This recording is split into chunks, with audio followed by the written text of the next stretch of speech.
without the preaching of the cross, without preaching the cross to ourselves all day and every day, we will very, very quickly revert to faith plus works as the ground of our salvation. So that, to go to the old Fort Lauderdale question, if you were to die tonight and you were getting entry into heaven, what would you say? If you answer that, and if I answer it in the first person, we've immediately gone wrong. Because I believed, because I have faith, because I am this, because I am continuing. Loved ones, the only proper answer is in the third person, because he. Think about the thief on the cross. And what an immense, I can't wait to find that fellow one day to ask him, how did that shake out for you? Because you were cussing the guy out with your friend. You'd never been in a Bible study. You never got baptized. You didn't know a thing about church membership. And yet you made it. You made it. How did you make it?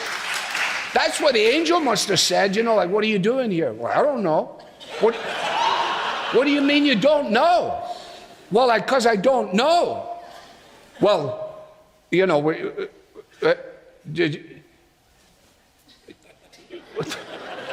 excuse me, let me get my supervisor. They go get the supervisor ranger.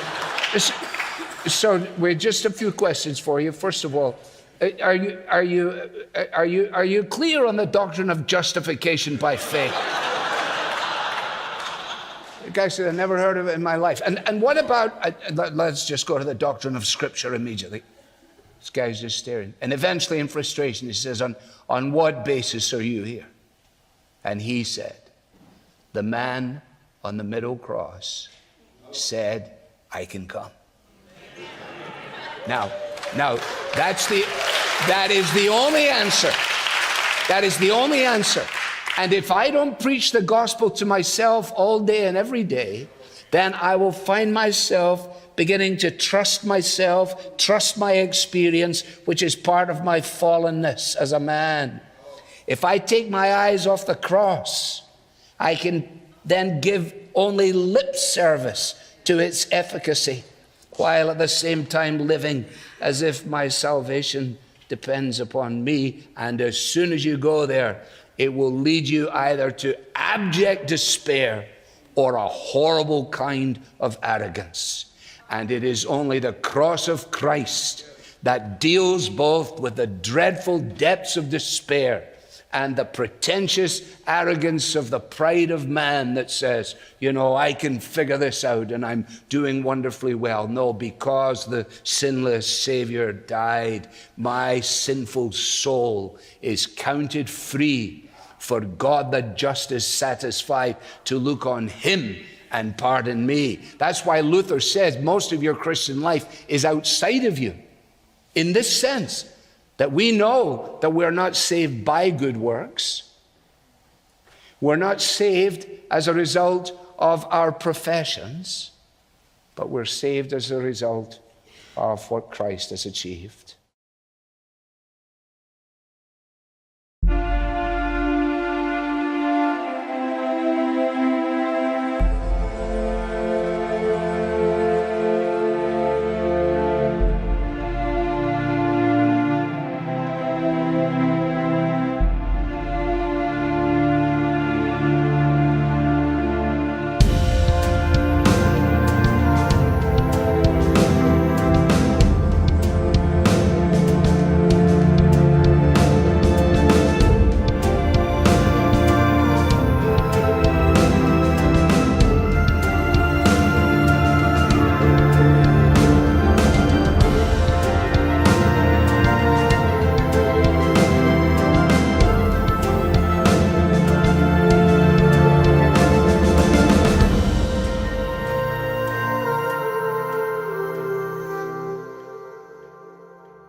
Tayo po'y manalangin.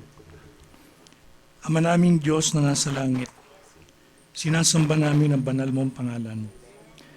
Pagarian mo po kami, mangyari ang kalooban mo dito sa lupa parang nasa langit.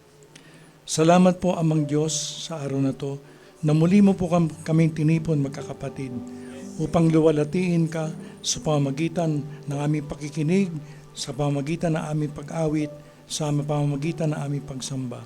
Salamat po sa mga awiting makalangit, sa aming mga kapatid na tumugtog at umawit. Salamat po. Panginoon, aming dalangin po, lahat ng aming sasabihin at gagawin ay tunay nga magbigay kalwalatian sa banal mong pangalan. Salamat po sa presensya nyo sa tulong ng banal na Espiritu na nasa aming kalagitnaan. Panginoon, salamat po at tinitiwala po namin ang oras na ito sa inyo. Salamat po sa mensaheng binigay mo po sa amin. Panginoon, maluwalhati ka po. Kayo po mapapurihan. Salamat po Amang Diyos. Binabalik namin ang lahat ng papuri, ang kaluwalhatian sa mataas mong pangalan, sa pangalan ng aming Panginoong Hesus. Ang lahat po ay magsabi ng Amen at pumalakpak sa Diyos. Amen, Amen. Makakaupo na po tayo. Handa na po ba tayo makinig sa mensahe ng Panginoon? So, alam ko po tayo nakahanda na. Inihanda ng Diyos ang ating mga puso sa pamamagitan ng mga awit, kaya handa ng tumanggap ng binhi ng salita ng Diyos. Ang nais kong dalhin ngayong araw na ito ay ang sukdulang biyaya ng Diyos o amazing grace. Bakit amazing ang grace ng Panginoon? Alam niyo po, masabi ko po sa inyo, kung hindi dahil sa biyaya ng Diyos, halimbawa, ang pagkikipag-deal niya sa atin ay sa pamamagitan ng kautusan, sa pamamagitan ng ating performance. Hindi tayo tatagal, parurusahan tayo ng Diyos. Itatapon tayo sa impyerno.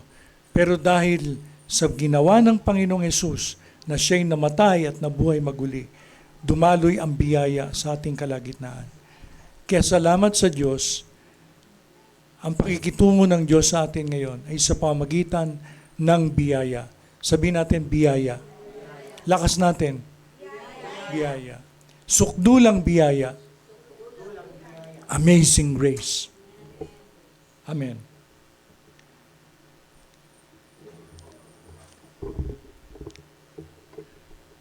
Nais ko simulan sa Efeso Kapitulo 2, talatang 8 hanggang 9. Dahil sa biyaya ng Diyos, dahil saan? Sa biyaya ng Diyos, naligtas kayo nang sumampalataya kayo kay Kristo. Kanino tayo sumampalataya? Kaya tayo sumampalataya dahil sa biyaya. Tatandaan natin, hindi tayo makakapanampalataya kung wala ang biyaya ng Diyos. Kaloob ito ng Diyos at hindi galing sa atin o hindi nakasalalay sa mabubuti nating gawa. Nakasalalay hindi sa ating mabubuting gawa. Nakasalalay hindi sa ating performance. Sabihin natin performance. Kasi kung ang pakikitungo ng Diyos sa atin ay sa pamamagitan ng performance, tinimbang tayo ngunit kulang. Pero sabi dito sa talata sa Efeso 2:8 hanggang 9, hindi nakasalalay sa mabubuti ninyong gawa para walang mapagmalaki ang sino man. Kasi kung sa ating mga mabubuting gawa, magmamalaki tayo sa Diyos, magmamapuri tayo, magmamayabang tayo. Panginoon, ginawa ko yan. Panginoon, mapananginin ako. Panginoon, palabasa ako ng Biblia. Panginoon, lagi ako nagbibigay sa mahihirap. Lagi akong tumutulong sa mga nangangailangan.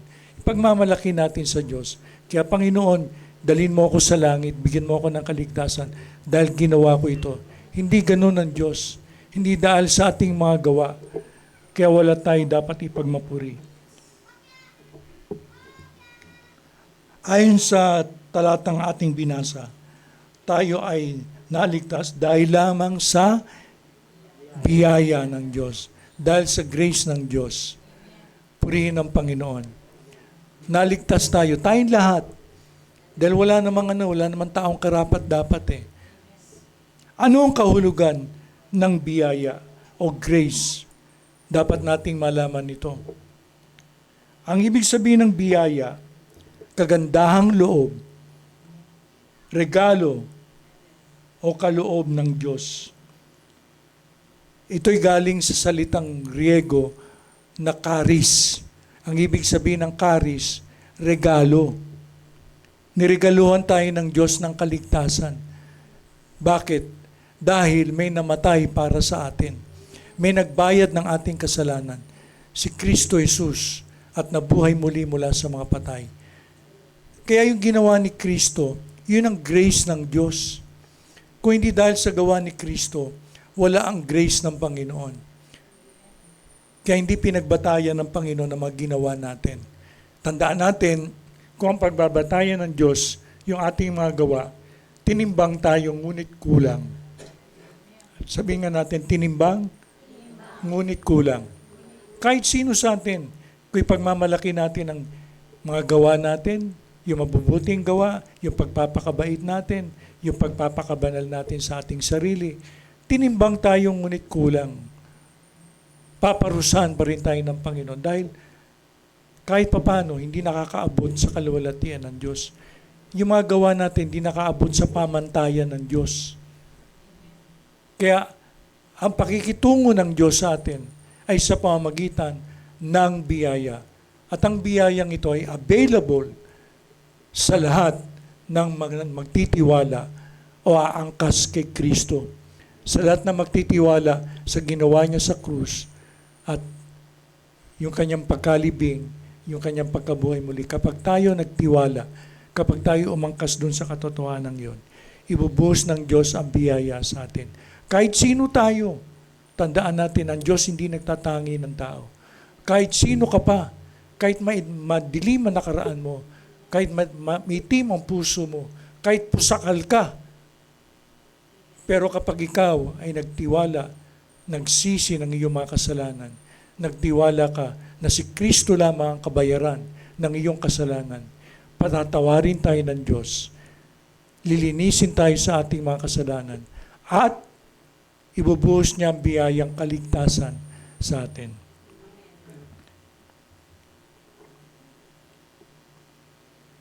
Tandaan natin, ang biyaya ay binibigay sa mga hindi karapat-dapat.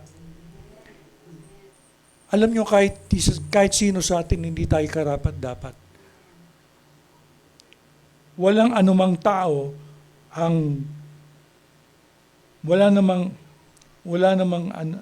anumang tao ang karapat-dapat tumanggap ng kaligtasan dahil ang lahat ay nagkasala. Sabi nga sa Roma 3:10, gaya nga ng nasusulat, sinasabi sa kasulatan, walang matuwid sa paningin ng Diyos, wala kahit isa. Walang matuwid sa paningin ng Diyos. Kahit na yung sabihin natin, yung asawa ko matuwid yan, yung anak ko hindi nakakasala yan. Hindi. Sabi, walang matuwid, wala kahit isa. Kaya hindi natin pwedeng sabihin na yung taong yan na mabait, ako'y mabait. Walang matuwid kahit isa.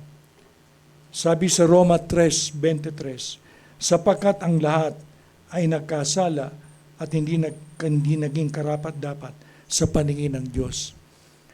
Sa ibang translation ng Roma 3:23, sapagkat ang lahat ay nagkasala at patuloy na hindi nagiging karapat-dapat, patuloy na hindi nakakaabot sa kaluwalhatian ng Diyos.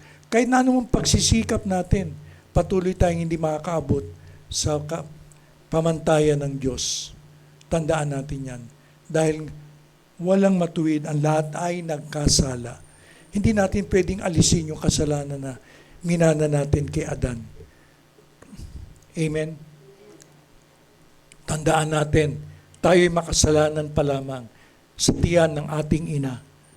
Minana natin ang kasalanan ni Adan. Walang makakapag-alis ng kasalanan yun. Kahit na magpapasting pa tayo, kahit na maglakad tayo ng paluhod sa simbahan, hindi natin kayang alisin. Kahit na manalangin tayo ng ilang araw, hindi natin kayang alisin. Tanging si Kristo lang ang makapag-aalis ng kasalanang minana natin. Amen po ba?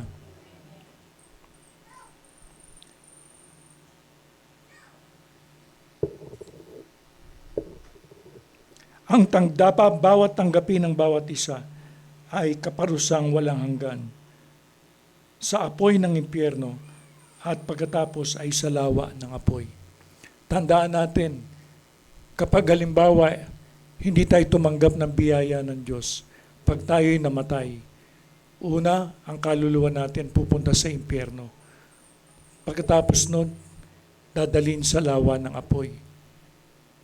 Dalawang pupuntahan ng kaluluwang hindi tumanggap ng biyaya ng Diyos, sa impyerno at sa lawa ng apoy. Amen po ba? Kaya kahindik-hindik, kakilakilabot ang tao pag hindi tumanggap ng biyaya ng Diyos. Pero, mga kapatid, ang biyaya ng Diyos ay available sa kahit sinong tao kung tayo'y magtitiwala lamang kay Kristo Jesus para sa ating kaligtasan.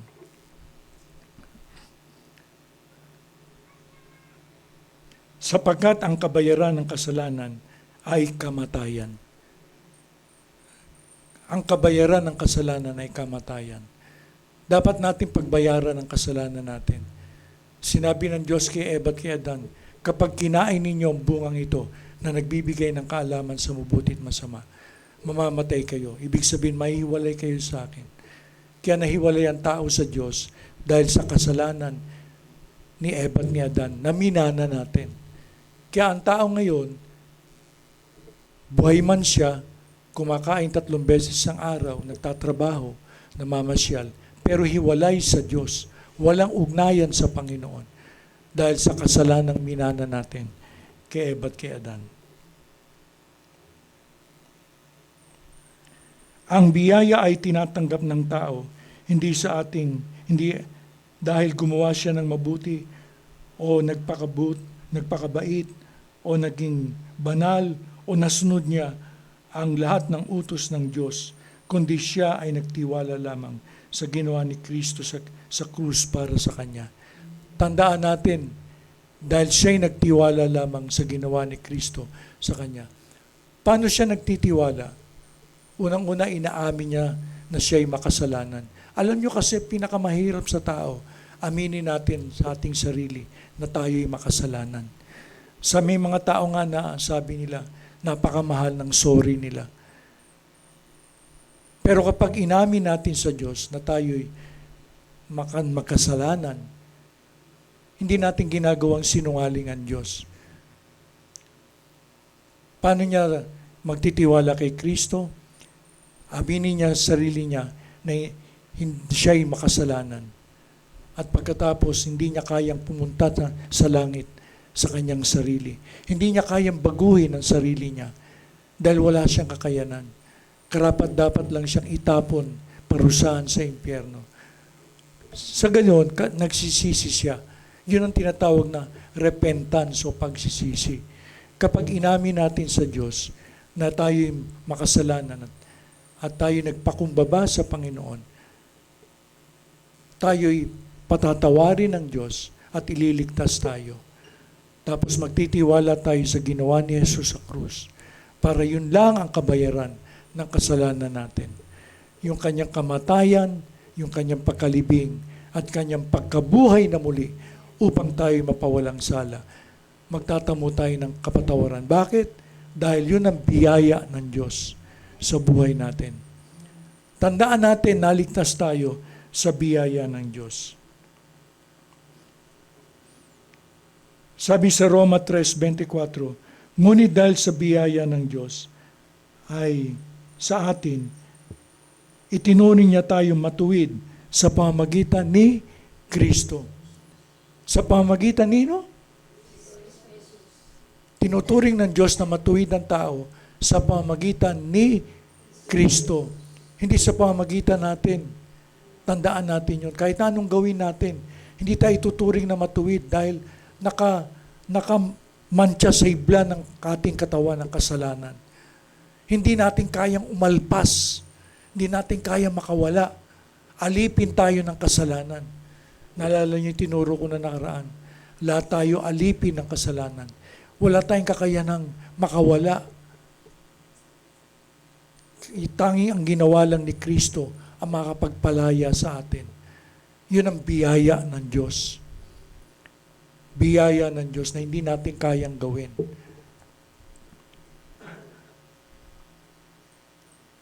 Ngunit dahil sa biyaya ng Diyos sa atin, itinuring niya tayo matuwid sa pamagitan ni Kristo Jesus na siyang tumubos sa atin. Ito'y regalo ng Diyos. Tandaan natin, ang biyaya ay regalo ng Diyos. Hindi natin pinaghirapan. Si Kristo ang naghirap. Dahil kung pinaghirapan natin, hindi regalo ang tawag doon. Sweldo. Kaya nga, yung mga pagpapala ng Diyos, hindi dahil sa ating mabubuting gawa. Hindi ka gumagawa ng mabuti para pagpalain ka ng Diyos. Kaya ka gumagawa ng mabuti dahil biniyayaan ka na ng Diyos. Ang kaligtasan natin ay sa pamagitan lamang ng biyaya ng Diyos o sa pamagitan lamang ni Kristo. Hindi sa ating mabubuting gawa para wala tayong ipagmayabang sa Diyos. Kaya nga, alam niyo mga kapatid, hindi natin binabayaran ng Diyos para pagpalain tayo. Hindi natin binabayaran ng mga mabubuting gawa, ng mga kawang gawa. Hindi natin ginagawa yon. Sabi nga, ulitin ko, Efeso 2:8, dahil sa biyaya ng Diyos, naligtas kayo nang sumampalataya kayo kay Kristo. Kahit na yung pananampalataya, galing din sa Diyos yun. Yung pananampalataya natin, Diyos din na nagbigay. Hindi tayo makakapanampalataya kay Kristo dahil sa ating bagsak na kalagayan. Bagsak tayo lahat dahil sa kasalanan. Dahil sa bagsak nating kalagayan, wala tayong pananampalataya. Kaya sinasabi ng tao, nasa tao lang yan. Yung ang tao kapag sumampalataya, wala. Wala tayong pananampalataya sa ating bagsak na kalagayan. Maliban na ipagkaloob ng Diyos ang pananampalataya sa atin. Hindi tayo makakapanampalataya kay Kristo. Tandaan natin yan. Imposible. Paano niraregalo ng Diyos ang pananampalataya? Kapag nakapakinig tayo ng mabuting balita. Ano ang mabuting balita? Si Kristo'y namatay, si Kristo'y nilibing, si Kristo'y nabuhay maguli. Ulitin ko ulit. Ano ang magandang balita? Si Kristo'y, ulitin natin, malakas.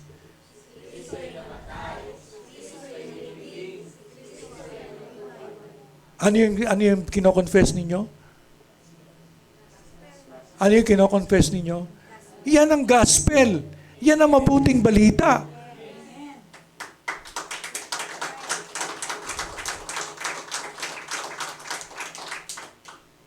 Kaya nga, kailangan ng tao marinig ang mabuting balita para maligtas. Kapag sumampalataya ang tao, nagtiwala kay Kristo sa mabuting balita, siya ililigtas ng Diyos kahit sino pa siya. Kahit gaano pa siya kasama. Kapag sumampalataya siya o nagtiwala siya o umangkas siya kay Kristo, sabihin natin umangkas. Umangkas siya sa ginawa ni Kristo, ililigtas siya ng Diyos. Yun ang biyaya ng Diyos. Yun ang hindi tinuturo ng reliyon sa atin. Kasi karamihan ng tinuturo ng reliyon, gawin mo to, gawin mo yan, huwag mong gagawin yan para maligtas, para malugod ang Panginoon sa iyo. Hindi ganon. Para malugod ang Panginoon sa atin, isa lang ang dapat nating gawin. Magtiwala tayo kay Kristo. Numisa may nagtanong kay Jesus sabing ganyan Rabay, anong dapat namin gawin para magawa namin ang kalooban ng Diyos? Isa lang ang sagot ni Kristo. Sabi niya, sampalatayanan ninyo ang isinugo ng Diyos. Sampalatayanan ninyo ang isinugo ng Diyos. Yun ang dapat gawin ng tao para magawa ng tao ang kalooban ng Diyos. Sumampalataya sa anak ng Diyos. magtiwala sa anak ng Diyos, umangkas sa anak ng Diyos para magawa natin ang kalooban ng Panginoon. Amen? Kaya salamat sa Diyos. Ang pakikitungo niya sa atin ay sa pamamagitan ng biyaya o grace. Tandaan natin, kung hindi binago ng Panginoon ang pakikitungo niya sa atin, patay na tayo. Wala tayong kaligtasan, impyerno punta natin lahat. Pero dahil sa biyaya ng Diyos, tandaan natin ang biyaya ay higit sa lahat. Mas malaki ang biyaya sa kasalanan. Tandaan natin, sabihin natin, mas malaki ang biyaya sa anumang kasalanan. Tandaan natin, kung anumang kasalanan ang ginagawa mo, mas malaki ang biyaya ng Diyos para ikaw ay patawarin at gawin kang bagong nilalang. Tandaan mo, mas malaki ang biyaya para ikaw ay patawarin at gawin kang bagong nilalang, bagong tao. Ang biyaya ng Diyos ay napakalaki. The grace of God is greater than sin, sabi sa Biblia. Di ba kayo natutuwa? The grace of God is greater than any sin.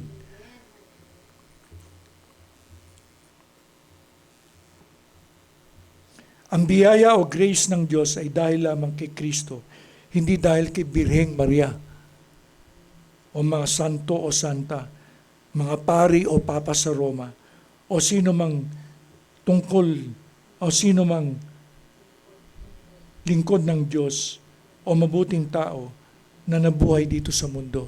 Tandaan natin, ang grace ng Panginoon ay dahil lamang kay Kristo. Isinugon, sabi sa Biblia, sa chapter 1, verse 17, ibinigay sa atin ng Diyos ang kautusan sa pamagitan ni Moses. Ngunit ang biyaya ay binigay sa atin sa pamagitan ni Hesus Kristo. Palakpakan natin ang Diyos. Ibinigay sa atin ang biyaya sa pamagitan ni Hesus Kristo. Kaya hindi na tayo namumuhay sa kautusan eh. Lumipas na yun eh. Wala na tayo sa ilalim ng kautusan. Bagong dispensasyon na. Bagong kasunduan na. Tandaan natin ang ating kasunduan ay nakabatay sa mabuti higit na ang ating kasunduan ay mabuting kasunduan na nakabatay sa higit na mabuting pangako. Kasi nung araw, ang Diyos ay nakipagkasundo sa tao.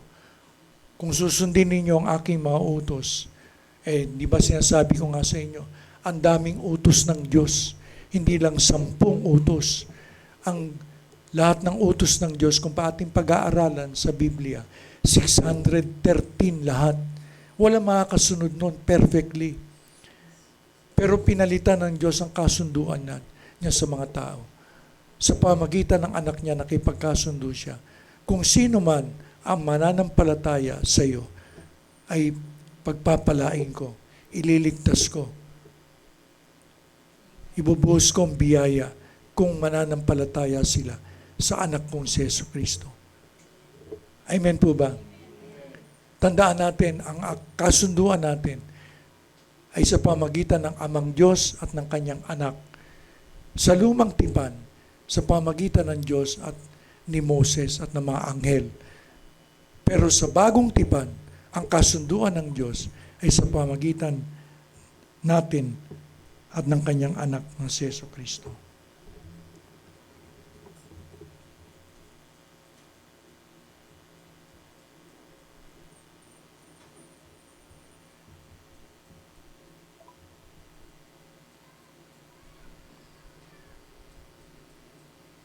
Ngayon,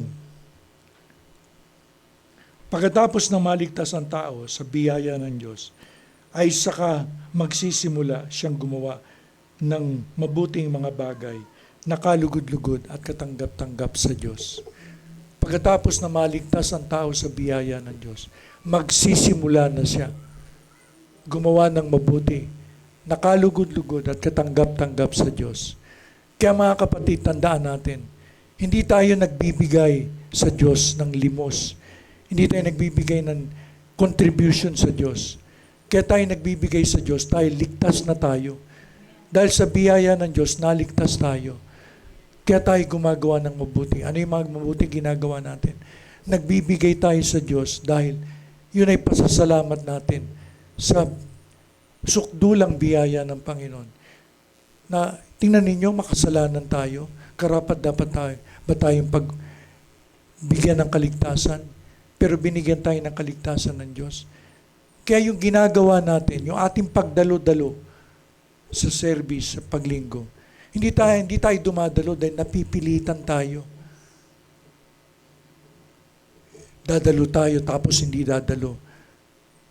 Hindi tayo ganon. Kaya consistent tayong dumadalo dahil pinapasalamatan natin ang Diyos dahil sa biyaya niya sa buhay natin. Kaya tayo nagbabasa ng Biblia, hindi para maligtas. Kaya tayo nagbabasa ng Biblia dahil iniligtas tayo ng Diyos. Amen po ba? Kaya tayo umaawit, hindi para iligtas tayo ng Diyos. Kaya tayo umaawit, inaawitan natin ng Diyos dahil ligtas na tayo. Yun ang dapat matanim sa isip natin. Hindi ko ginagawa ang mga bagay na ito para bayaran ako ng Diyos. Dahil ako'y biniyayaan na ng Panginoon. Napakalaking pagpapala, biyaya na ako'y iligtas ng Diyos. Kaya bilang pagtugon sa biyaya ng Diyos, ginagawa natin ang mga bagay-bagay. Bakit tayo nagsishare sa ating mga kamag-anak? Bakit ibinabahagi natin ang mabuting balita sa ating mga kamag-anak para sila'y maligtas? Hindi lang para sila'y maligtas, dahil tumanggap na tayo ng biyaya ng Diyos. Gusto natin sila rin ay tumanggap ng biyaya ng Diyos. Kaya natin sineshare ang mabuting balita. Di ba magandang balita yon? Dahil sa biyaya ng Diyos, ililigtas ka, hindi sa pamagitan ng performance mo sa mga mabubuting gawa. Kaya natin binabahagi yun. Bakit tayo gumagawa ng mabuti sa ating kapwa? Bakit ginagawa natin ang mabuti ang ating kapwa?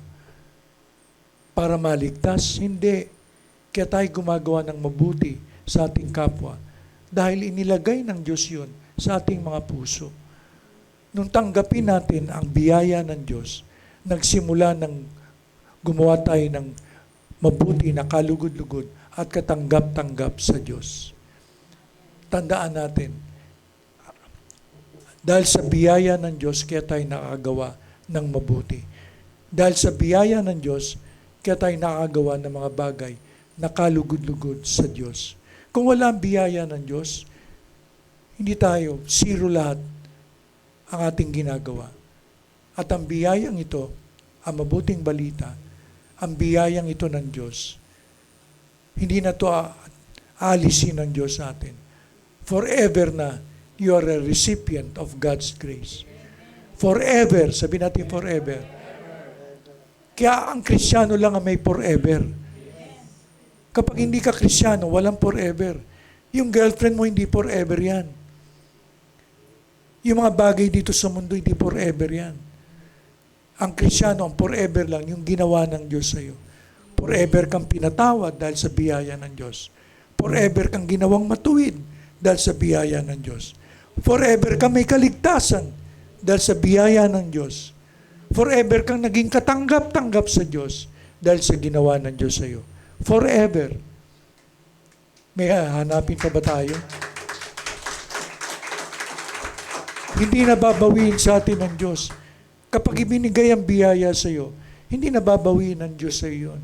Hindi katulad ng tao kapag ibinigay. Kapag nagalit sa iyo, binabawi. Pero sa Diyos, kapag ibinigay sa iyo, wala nang bawian. Hindi nababawiin sa iyo ang biyaya ng Diyos. Kaya dapat pasalamatan natin ang Panginoon. Anong isusukli natin? Yung katapatan natin sa lahat ng bagay. Tapat tayo sa ating mga talent. Pinagagamit natin yung ating talento.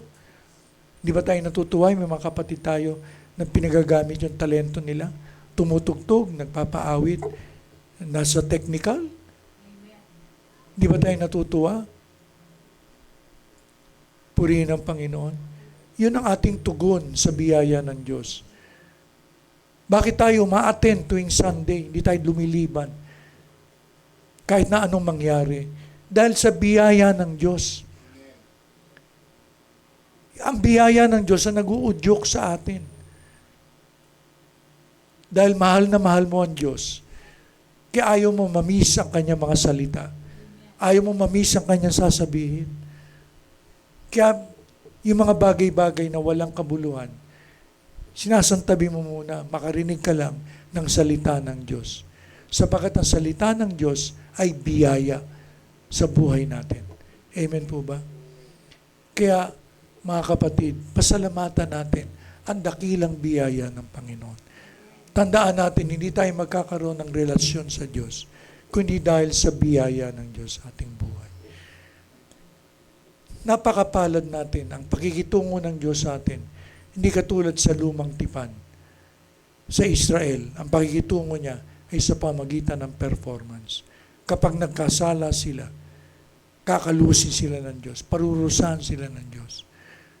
Pero sa atin, dahil sa biyaya ng Diyos, pinapatawad tayo ng Diyos. Ino-overlook yung ating mga kasalanan. Pinagpapasensyahan tayo ng Diyos. Dahil sa biyaya ng Diyos, nagiging mabait siya sa atin. Iniibig tayo ng Diyos. Pinagpapala tayo ng Diyos. Di ba kayo nagpapasalamat? Araw-araw may pagkain tayo sa ating hapag. Makapagtrabaho tayo. Binibigyan tayo ng kalakasan ng Diyos dahil sa biyaya niya. Di ba tayo nagpapasalamat? Yung ating mga mahal sa buhay, malulusog, malalakas, walang mga sakit. Di ba tayo nagpapasalamat? Iniingatan tayo ng Diyos sa loob at labas ng ating tahanan. Di ba tayo nagpapasalamat? Dahil sa sobra-sobrang biyaya ng Panginoon sa atin. Misa sobra-sobra pa sa hinihingi natin ng ating tinatanggap. Sobra-sobra pa. Dahil sabi nga, magagawa ng Diyos na pasaganain kayo sa lahat ng bagay, higit pa sa inyong pangangailangan. Tingnan nyo, upang meron kayong ipagkawang gawa. Tandaan natin ang biyaya ng Diyos, hindi lamang sapat. Ito ay sobra-sobra. Sabi natin, sobra-sobra. Sobra-sobra. Ang biyaya ng Diyos ay sobra-sobra sa ating pangangailangan. Palakpakan natin na lahat.